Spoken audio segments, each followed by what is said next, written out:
Jim Ross is with us now. AEW Dynamite Wednesday nights, 8 p.m. Eastern on TNT. Always enjoy talking to this guy. Want to talk to him about some of the differences between AEW and WWE, because it seems like we're entering another golden age for wrestling where people realize that these streaming services want this talent. And so all of a sudden, I wouldn't have expected this, Jim. The ability in a modern America in 2021 for wrestling to have multiple businesses that are viable. It's hard to believe. It's amazing, and we're happy about it. It's good for a guy like me. Look, I'm the oldest dude on the roster at 69, so this extension of wrestling's popularity suits me just fine, quite frankly. So, but we're having a blast down here in Jacksonville, and there's a lot of differences in what we do and what other wrestling companies do. So we're just having a good time, Dan, just like you guys. We come to work to have fun. What's different between working for Tony Khan and the Khans, spiritually, philosophically, and working for Vince? Well, you know, Vince is mid-70s. Tony Khan's mid-30s. There's an attitudinal change. There's a approach change, how you deal with people. Tony's very hands-on. He's a machine, and he loves the product, and he has product knowledge, as we talked about. So, but McMahon is basically a big one-man show, and as is Tony to a large extent, but Tony delegates, and we've got a great team there here in Jacksonville, where I am now. So, but that's the main difference. You know, Tony's got a younger mindset. He's more contemporary. He's a really an amazing visionary for a guy his age. So we all enjoy working for Tony. He's our leader, and he's done a hell of a job for us. And you know, he creates all this stuff. He writes the TV shows. You know, he produces the TV shows. He's pretty damn amazing kid. Does Vince do all that? No, he doesn't. He has writers, and you know the big difference in the writers is the fact that some of the writers don't have product knowledge in a lot of entities, and so we don't have any writers. You know, Tony writes the show, he produces the show, he goes over everything with all the people involved, and we don't have scripts where if you're going to do a promo like in the old days of the American Dream or somebody coming to Miami like we are on July the 7th, he's just he lets the talent create their own content, and so what you hear from them is more them than memorizing a script that you receive the day of the tape.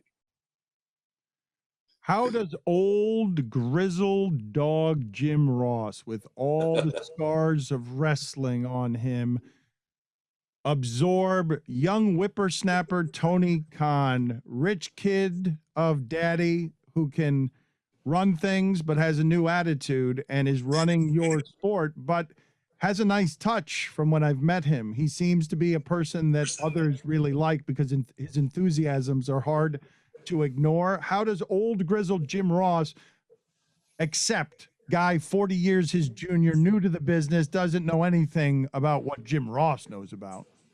Well, you know, my experience helps me a lot, and I try to pass that on to Tony. My title, Dan, here is senior advisor. So when I got hired, Tony said, "You need a title for insurance purposes, blah, blah, blah." And I said, "Cool." And so I thought about it, and I said, I'll be your senior advisor. He said, "Well, what does that mean?" I said, "It means that I'll take credit for all the good ideas, and I'll disavow any knowledge of any of the bad ideas." That's what an advisor does. But Tony's fun. He's enthusiastic every day. I mean, he's like a Energizer bunny. It creates the energy that has helped made our product a hit right now on television. You know, we're going to be moving to TBS in 2022. We've had some issues this last few weeks with NBA playoffs, which I'm thoroughly enjoying the playoffs, by the way. So he's just a really fun guy to talk to, and it keeps me younger, Dan. It keeps me younger to feel good about being a part of the team. I like being a mentor. I like coaching up these kids. You know, some of these kids are, you know, I've been in the business longer than some have been alive. So I enjoyed that aspect of playing it forward and trying to help these guys get better at what they do for a living. Have you been beat up by the lifestyle the way the wrestlers have? No, I haven't, because I haven't put my rather rotund body on the line that often. I've been beat up plenty of times in skits on TV back in the day by some of the best. But the road schedule is, we've been here in Jacksonville because of the virus for, seemingly forever. And we go back on the road to do our live events. As I mentioned, we're going to start down in your town in Miami on Wednesday, the 7th of July. Then we go to Austin, then we go to Dallas, and then we go to Charlotte. So for me, this old dog's going to still hunt a little bit. I appreciate the opportunities. And quite frankly, I enjoy going on the road. It's not all just TSA pain in the butt stuff. I enjoy the travel. I enjoy seeing old friends. So we're pumped about this summer, and we're pumped about our growth on with Time Warner. You are a real pro, Jim. Twice now, without me asking you about it, you told everybody when it is you're going to be in Miami. And you just snuck it in there with the political flair of a veteran wrestling guy. But when you say you have been beat up by some of the best, go ahead and reminisce with us. Tell us the stories of Jim Ross being beat up by some of the best. Well, when we turned Stone Cold Steve Austin heel in the Astrodome against The Rock, and I signed both those guys, by the way.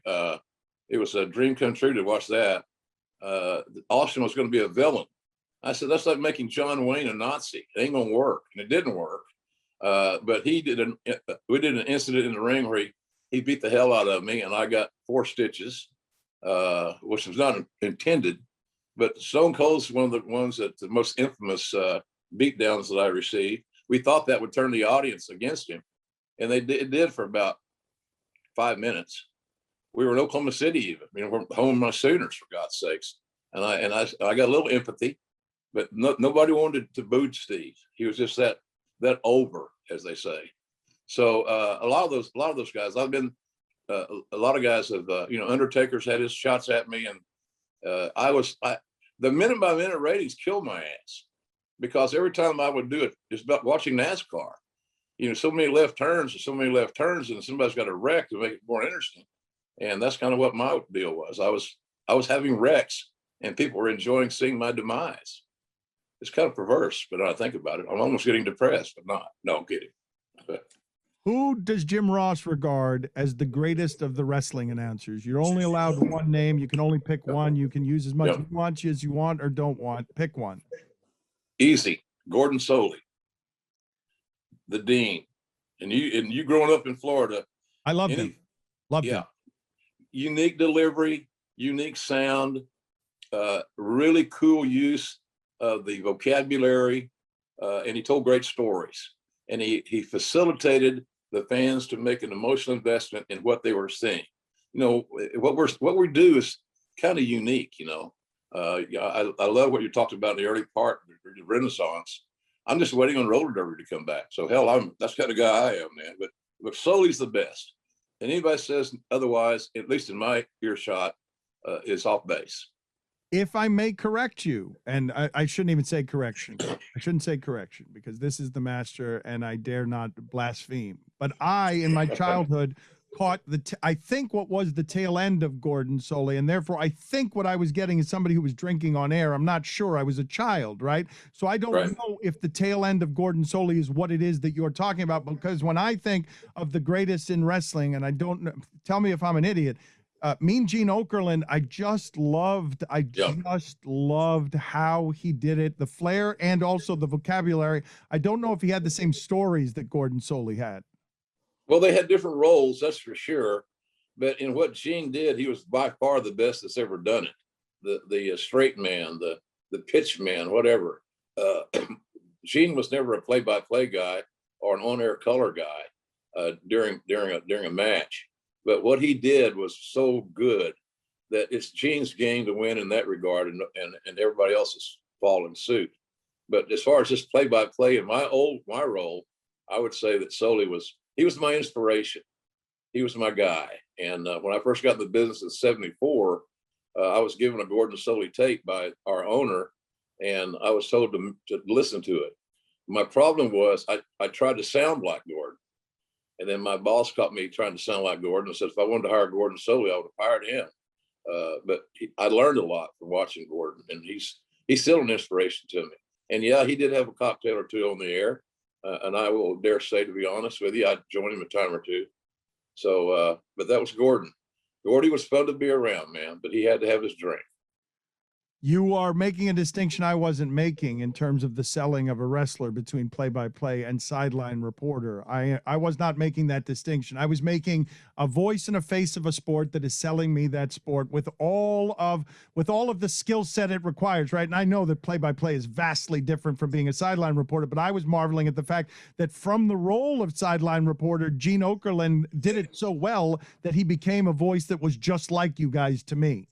Yeah, well, you're on the money. It was Gene and then whoever else was following suit.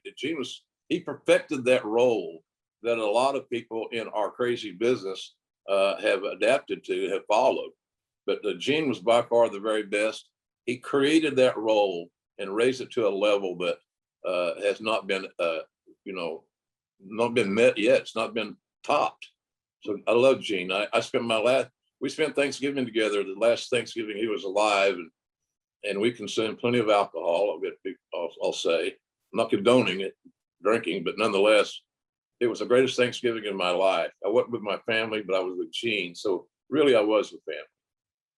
It was, you say he was drinking. Every time I think we ever talked to Gene Okerlund on air, he was drinking. Like, that's all he was doing. He was saying it. He would tell us every time he called us, he would just tell us that he was on the golf course and he was having his third drink of the day.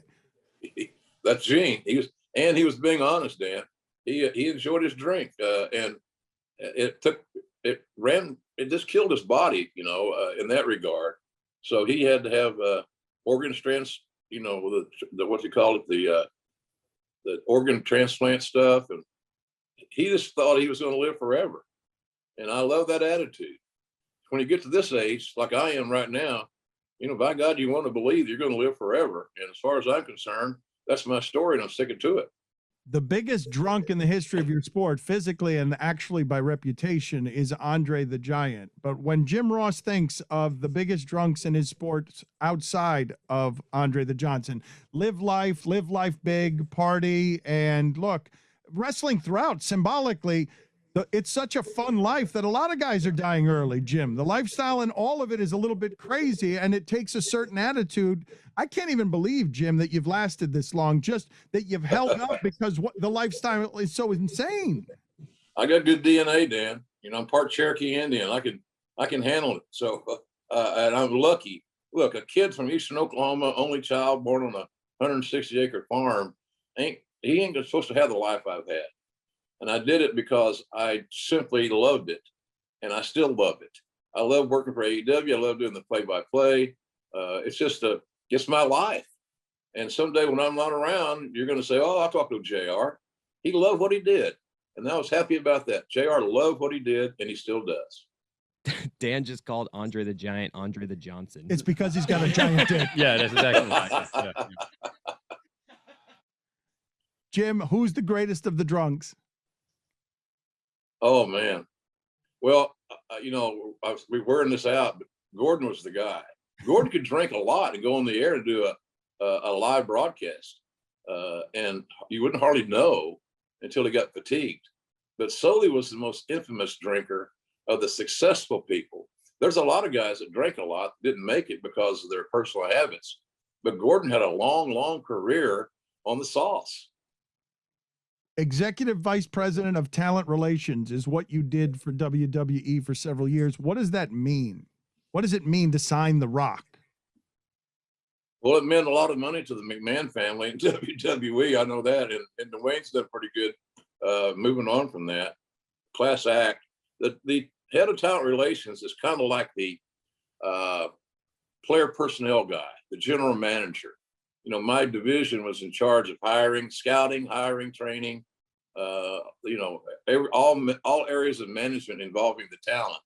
And so it was, and one of the biggest things that we did was recruit and sign and hopefully get some new stars in.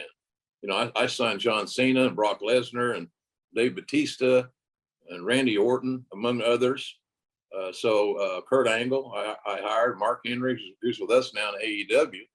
So I just, that's what it was. It was like being a coach in a way. And so that was a blast for me. My legacy without breaking my arm, patting myself on the back, will be my broadcasting. But I think my proudest achievements have been, getting these guys a chance and getting them to Jersey, getting them on the team and see if they could play. And we got lucky with some of those guys. They played well. They got rich. They're in halls of fame. So that was the fun part of the job, seeing guys' dreams come true. AEW Dynamite Wednesday nights, 8 p.m. Eastern on TNT. He also has his own barbecue sauce. Of course, that's going to be great. Are you kidding me? Jim Ross, JR's original barbecue sauce. And also, he told you, when are you in Miami? What did you say? July 7th? July 7th? Yeah, Wednesday, July 7th. We're going to be down in Miami. Now, I'd love to host your team if you want to come, have some fun, have a beer, and see what wrestling's like in 2021 and enjoy it. You'll see a different brand. We're so young. I told somebody the other day, it's like working for an expansion NFL team. We got a lot of young youth talent, and some veterans like Chris Jericho, who I know you recently spoke with. So I'm excited about it. Love to see you guys. Well, we will take you up on that, Jim. If you're giving us permission right now, I can send some of my crew over there and hang out with you, and we could spend some time together. I'm going to take you up on that. I want to ask you, before we get you out of here, some rapid fire questions. You're not going to be held to them. It's just sort of first thought word association. Okay, you ready? Yep. The best personality I have ever seen in wrestling is blank. Ric Flair. The best technical wrestler I have ever seen is blank. Probably one of our guys right now, our champion, Kenny Omega, is probably as technically sound as anybody I've seen since Kurt Angle. The most acrobatic wrestler I have ever seen is blank. Oh, man, that's a tough one because so many guys are doing that now. It used to be so unique. It's hard to say. Golly. Let me think. The Young Bucks, our tag team, probably are as good a high flyers as I've ever seen, and they're the best tag team in the world. Rey Mysterio's the trailblazer here, though, right? Yep, no doubt. I signed Rey Mysterio, and you look him over, and he's 5'2", and you wonder, is this guy going to be marketable? Boy, I was luckily right on that one. He's amazing and a good man.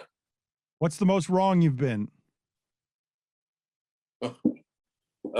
First two marriages. The toughest wrestler I've ever seen is blank. Probably a 4-time Division I All-American from Oklahoma named Steve Dr. Death Williams, who the only thing that beat Doc was cancer.